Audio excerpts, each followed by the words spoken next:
نقاح تبرابر ركس كاي تحضر وانجيل أبصره سب يخيرالو نفسي قل سعن زحبرو أتهزو أملاك حقي حشكا نمتاي تقبرو أي تردأ أكاني ويتا زبرو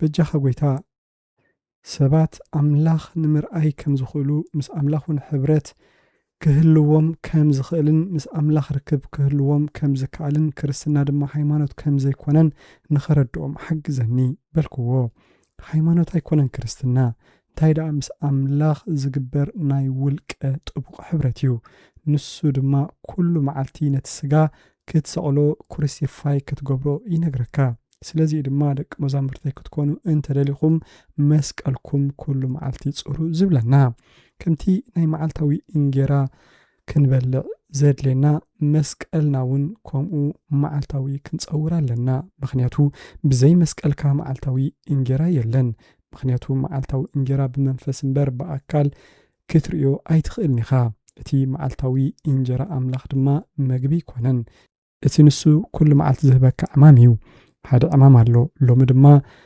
مساخة خوينة معلتاوي إنجراي أجبر كم زلخو فلت إذا معلتاوي إنجرايو مخنياتو كابت مجبي منفس قدوس نبل علنا نتوم كبال عوزر ليم سبار دما نمجبهم جازيت أنيا سلازي حجي هوات كاونجيل مسبخن نزمل اختزي جنا أب ميدا قوس أجرن زلو سبات نمكفالن وفي خيال لها انت خا حجي تكبر زلخا مقنياتو نتوم اب كعسو زلو سبات ازي تاريخ كتكافلنا خمس انحكا وانجيل تمسكرولهم كم زلخا سلازي قلصكالي خليل عزيز صبق حتيو كعسو اجري مساق ورصكون املاخ حجي انت يخغبر اتدلني بلكو نسو دما حجي دوا بالمو كاب حجي ندحار كعسو اجري كتو ايتي تنكبلني انا دما انتي مالت كايو كعسو ايتي تنكي مسعر ختيكوا كرخباي كإلني بالكو نسجن كعسو اجري ايتي تنكي بلني دحريو اب سويزرلاند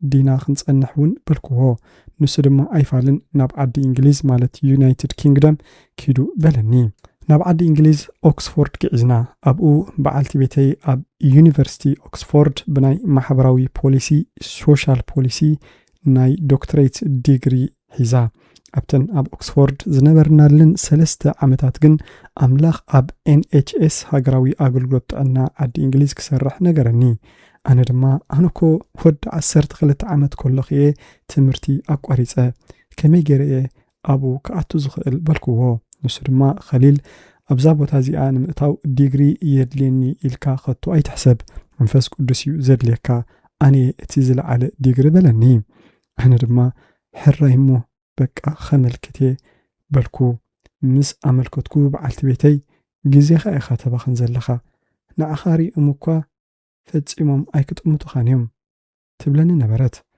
جنكا صيلا عملكيتا كم تغويتا زبلني نقال محتد دما تصويعمني ناب بعلت بيتي كيد دما نقال محتد كو تصويع بلكوا نسا دما ازيا تجريما واو از ነገር ዝ بحقي ናይ እግዚአብሔር ዓላማ ኣለዎ ማለት እዩ በለት እሞ ስማዕ ሓዊ ሓፍተይ ናብቲ ቃል ምሕተት መስከትኩ እታ ሰበይቲ ስለምንታይ ኢኻ ኣመልኪትካ ኢላ ሓቲታትኒ ኣነ ድማ ኣይፈልጥኒ ግን ናይ ህይወት ተሞክሮ ኣለኒ በልክዋ ብሓቂ እወ ኣብዚ እንምህላው ዘድሊ ብቕዓት ኳሊፊኬሽን የብለይን ግን ናይ ህይወት ተሞክሮ ኣለኒ በልክዋ ሓሙሽተ ቋንቋታት ክዛረብ ከም ዝኽእል ድማ ነገርክዋ ምናልባት ክትርጉመሎም ከም ዝኽእል بمحساب وصار ما سمع لبخا فتي لخو ناي ممحر بحقي زلو لبيد ما قبلتني تاسبيتي كريستيان مخانا اي فلت كنيره نسا دما تقبلتني ناب جزات مليسين بعلت بيتي سراح كم زرخبكو نغركوا امن قدي اناتا مولسكو جن املاح كم زبلني اذا سراح زي زحبكوها ከመይ ጌርካ ከም እተገልግል ክምህረካ ስለ ዝደለኹ እዩ። ምክንያቱ ኣነ ክጥቀመልካ እንተ ደኣ ኮይነ ንኻልኦት ከተገልግል ኣለካ። ኣብ መንግስቲ ኣምላኽ እቲ ዝዓበየ ሰብ እቲ ትሕት ኢሉ ንኻልኦት ዘገልግል ሰብ እዩ። ኣነ ድማ ሕራይ ጎይታይ በልክዎ። እቲ ዝሃብኑ ስራሕ ድማ ተሓጋጋዚ ነርስ ማለት ኣሲስታንት ነርስ ኮይኑ ሰባት ኣብ ሆስፒታል ምስ ደቆሱ ሽንቶምን ቀልቀሎምን ክጸርገሎም ነይሩኒ። ካብ ተጻዋታይ ኩዕሶ እግሪ ናብ ጨርቂ ህፃናትን ዓበይትን ምቕያር። ምክንያቱ ኣምላኽ ታሕትና ክምህረኒ ስለ ዝደለየ እዩ። ሓደ እዋን ንፈለማ ግዜ ናይ ሓደ ብዕድመ ዝደፈአ ሰብ ጨርቂ ክቕይር ከለኹ ተምላስ ክመፀኒ ቁርቢ ተሪፍኒ። ኣምላኽ ድማ ከም ዝበለኒ ክንደይ ግቡዝ ምዃንካ ርአ። ናይ ወድኻ ጨርቂ ክትቅይር ከለኻ ብሓጎስ ኢኻ ትገብሮ ነርካ ወድኻ ስለ ዝኾነ። ናይ ወደይ ጨርቂ ክትቅይር ከለኻ ግን ገጽካ ርአዮ። ንዓይ ከተገልግል ትደሊ እንተ ደኣ ኮንካ ንሓደ ካብዞም ውልደይ ድማ ከተፍቅሮምን ከተገልግሎምን ግድን ኣለካ። ኣነ እኮ ፈጢረዮ ንሱ እኮ ረሳሕ ክኸውን ኣይደልን እዩ። ስለዚ ብሕጉስ ልቢ ቀይረሉ በለኒ። ኣብኡ ድማ ሕራይ መንፈስ ቅዱስ ኢለ ሓደ ጨርቂ ክልተ ጨርቂ ክቕይር ጀሚረ። ብምቕያር ጨርቂ ክኢላ ክሳዕ ዝኸውን ማለት እዩ። ግን እቲ ኣነ ዘይፈለጥክዎ ኣብተን 3 ዓመታት ኣምላኽ ነቲ ኣብ ልበይ ዝነበረ ትዕቢት ይሰብሮ ነይሩ። ነቶም ኩዕሶ እግሪ ኣብ ውሽጠይ ዝሃነጾም ጣዖታት የፍርሶም ነይሩ። ምክንያቱ ንልዕሊ 13 ዓመታት ኩዕሶ ተጻዊተ። ኣብተን 3 ዓመታት ድማ ኮቪድ-19 ጀመረ። ኣምላኽ ድማ ሕጂ ድልው ኢኻ ኪድሞ ገፈፍቲ ተጻወቲ ኩዕሶ እግሪ ኩን በለኒ። ኣነ ድማ እንታይ ካበይ ክጅምር እንደገና ናብ ኩዕሶ እግሪ ዲኻ ትሰደን ዘለኻ በልክዎ። ምክንያቱ በዓልቲ ቤተይ እንደገና ናብ ኩዕሶ ከም ዝምለስ ርግጸኛ ነይራ። ኣነ ግን ከምቲ ዝበልካዮ መሊሰ ኩዕሶ ኣይክጻወትን በልኩ። ንሱ ድማ እወ መሊስካ ኩዕሶ ከም ዘይትጻወት ነጊረካ ግን ብኻልእ መንገዲ ናብ ኩዕሶ ክሰደካ። ምክንያቱ ሙሴ ብኩሉ ናይ ግብፃውያን ጥበብ ተዳሊ ነይሩ። ብድሕሪኡ ካብ ግብፂ ኣውጻእኽዎሙ እንደገና ናብ ግብፂ መለስክዎ። ንዓኻ እውን ከምኡ ብኩዕሶ እግሪ ኣዳለኹኻ፣ ካብ ኩዕሶ እግሪ ኣውጻእኩኻ፣ ሕጂ ድማ ናብ ኩዕሶ እመልሰካ ኣለኹ በለኒ። ኣነ ድማ ዋው በልኩ። ንሕና ዘይለዋወጥ ኣምላኽ ኢና ነገልግል ዘለና። ትማልሎምን ንዘለዓለምን ህያው እዩ፣ ሓደ እዩ። ንዕኡ ዘድልዮ እዙዝ ልቢ ጥራይ እዩ። ኣብ ኣገልግሎት ጥዕና ዓዲ እንግሊዝ ኣብ NHS ዘገልገልኩለን 3 ዓመታት ምስ ወዳእኹ ሕጂ ተጻወት ኩዕሶ ግፈፍ በለኒ። ኣነ ድማ ካበይ ክጅምር በልኩ።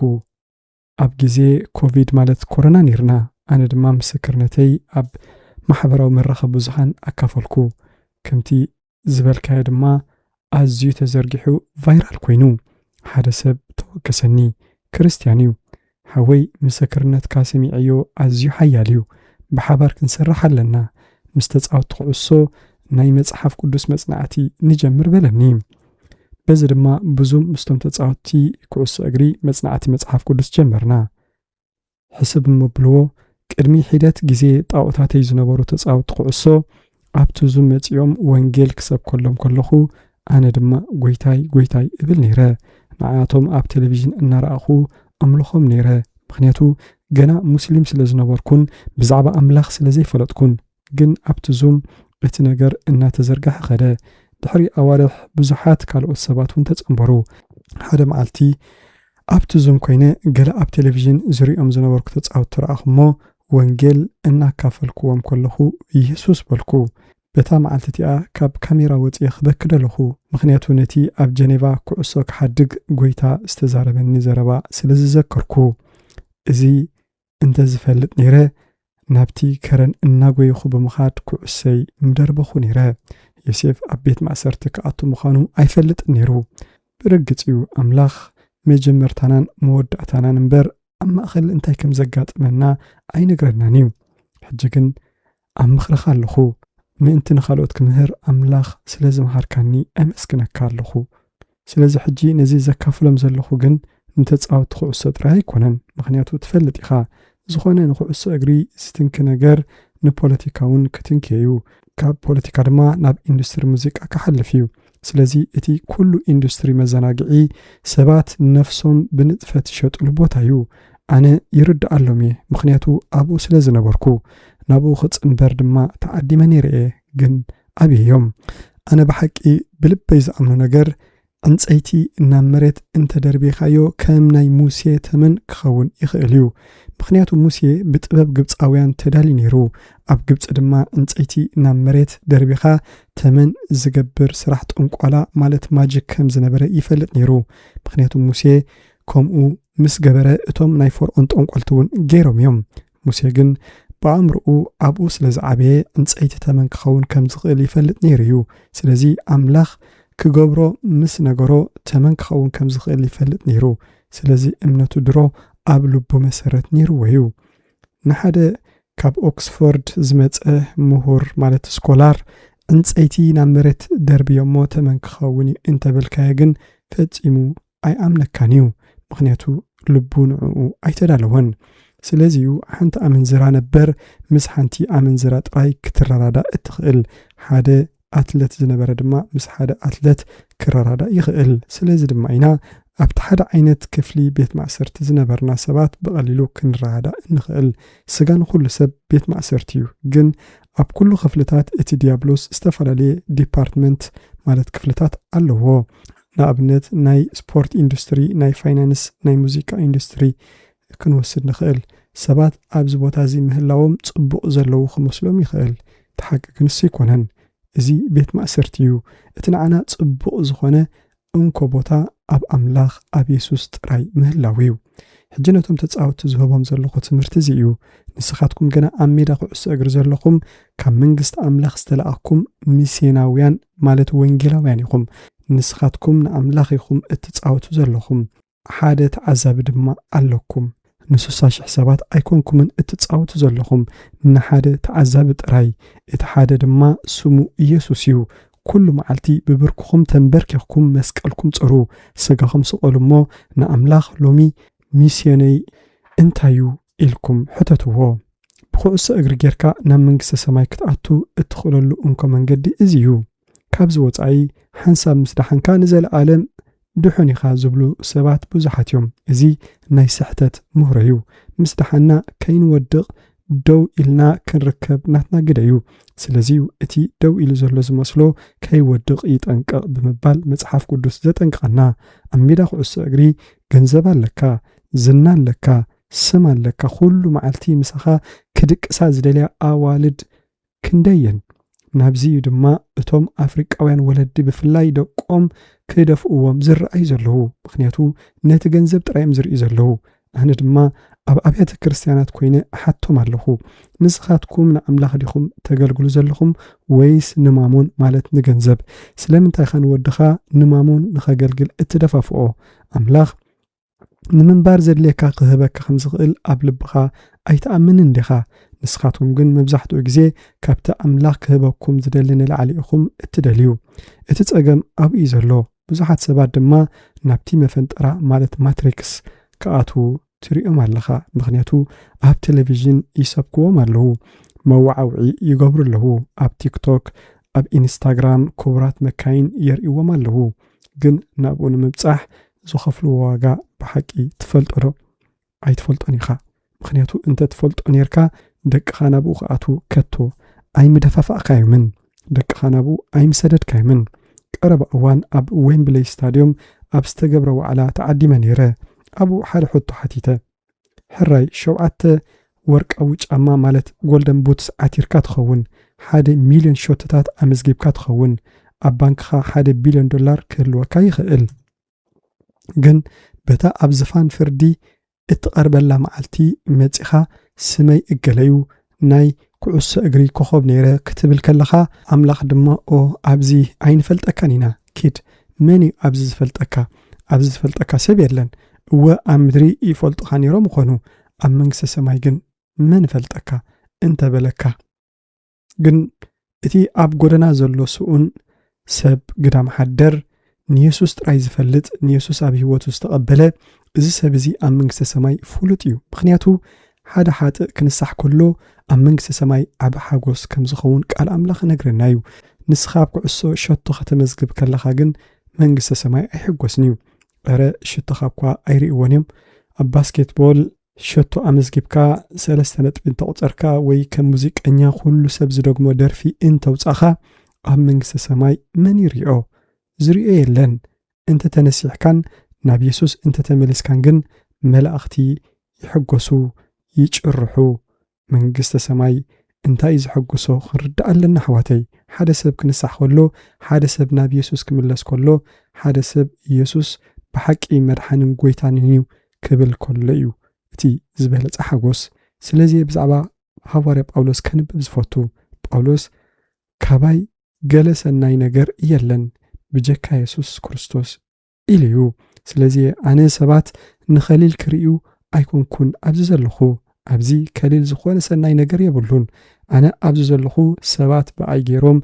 يسوس نخريو يسوس ترايو اتي ناب منكس سماي زبتصح انكو من قدي يسوس أب اسلمنا يلن أرى أب كريستنا بكا يلن نسو كريستيان كتكونو خطو أحاتتكمن كالو السباتيوم كريستيانات زبلوهم سلمن تايكم إلومهم تفلتلو مغنياتو نساتهم أب أمنتهم تصنعات راديكالس لك أخم يسوس لزنا بريوم ناباتاتهم أملكيتهم أو أسياتهم أتهم كريستيانات أتهم زعبوديوم يبلوهم نيروم لوم ግን ክርስቲያን مخان ከም ጽቡቕ ነገር ፋሽን ይረአሎ ገለ ሰባት ሐዋርያ ወይ ነቢ እናበሉ ክጽውዑ እሰምዕ ኣለኹ እቶም ቀዳሞት በዚ ስም ክጽውዑ ከለው ዝኸፈልዎ ዋጋ ትፈልጡዶ እቲ ዋጋ ድማ ህይወቶም ይነሩ እቲ ጸገም ድማ እዚዩ ንክርስቶስ ዘይኮነስ ንነፍሶም ዘገልግሉ ብዙሓት ናይ ሓሶት ኣገልገልቲ ንርኢ ኣለና ንሳቶም ንነፍሶም እዮም ዘገልግሉ ዘለዉ ገለ ተጻወቱ ኩዕሶ ናባይ መጽኦም ከምዚ ኢሎምኒ ናብ ሓንቲ ኣብ ለንደን ዘላ ቤተ ክርስቲያን ከይደ ነይረ እቲ ፓስተር ድማ ዕሽርካ ሞባእኻን ክሳብ ዝኸፈልካ ናብ መንግስተ ሰማይ ክትኣትኻ ኢልኒ በለኒ ሓወይ ሮእሞ እዚ ኣዝዩ ዘሕዝን እዩ ምክንያቱ እቲ መንእሰይ ሚልዮናት ዶላራት ከም ዘለዎ ይፈልጡ እዮም 10 ሚእታዊት ካብኡ እንተኸፊሉ ነታ ቤተ ክርስቲያን ይረብሓሎ ግን ንሳቶም ይዕምፁ ኮምፕሮማይዝ ይገብሩ ከም ዘለው ኣይርድኦምን ኣሎ ኣብ ቅድምቲ ንጉስ ክብሪ ድማ ዋጋ ክኸፍሉ እዮም ነዞም ቆልዑ እዚኣቶም ሓራ ንክኾኑ ክመርሕዎም ኣለዎም ምክንያቱ ሓራ እንተ ኮይኖም የሱስ ነቲ ናብ ኣቦ ዘብፅሕ መንገዲ ከም ዘርእዮም ክፈልጡ እዮም ንሳቶም እውን ከዓብዩን ንኣቦ ክረኽብዎን እዮም እቲ ኣቦ ድማ እዚዩ ዕዮኻን ተልእኾኻን እዚዩ እቲ ከምዝናተይ ዝኾነ ዕማምካ ክብሎም እዩ ንዑ ክትገብሮ እትኽእለሉ እንኮ መንገዲ ድማ ኩሉ መዓልቲ ሙትሞ ኢየሱስ ኣብ ውሽጥኻ ክነብር ፍቓድ ስለዚዩ ኣቱም ሰብኡት ከምቲ ክርስቶስ ንማሕበሩ ዘፍቅራ ንኣንስትኹም ኣፍቅርዎን ዝበለና ክርስቶስ ኣብ ውሽጥኻ ከይሃለወ ከመይ ጌርካ ንሰበይትኻ ከተፍቅራ ትኽእል ክርስቶስ ኣብ ውሽጥኻ ከይሃለወ ከመይ ጌርካ ንኻልኦት ክትምሕርን ይቕረ ክትብል እንትኽእል ፍጹም ኣይከኣልን እዩ ምክንያቱ እቲ ንኩሉ ነገር ይቕሬታ ዝገበረ ኢየሱስ ክርስቶስ ጥራሕ እዩ እሱ እዩ ኣብ ውሽጥኻ ክህሉ ዘለዎ ጎይታ ኣብ መስቀል ቀራኒ ተሰቒሉ ከሎ ኣቦይ ዝገብርዎ ኣይፈልጥን እሞ ይቕረ በለሎም ኢሉ እዩ ስለቶም ዝገርፍዎን ዝቐትልዎን ዝነበሩ ዝጸለየ እዚ ልቢ እዚ ድማ ክህልወና ዝግብኦ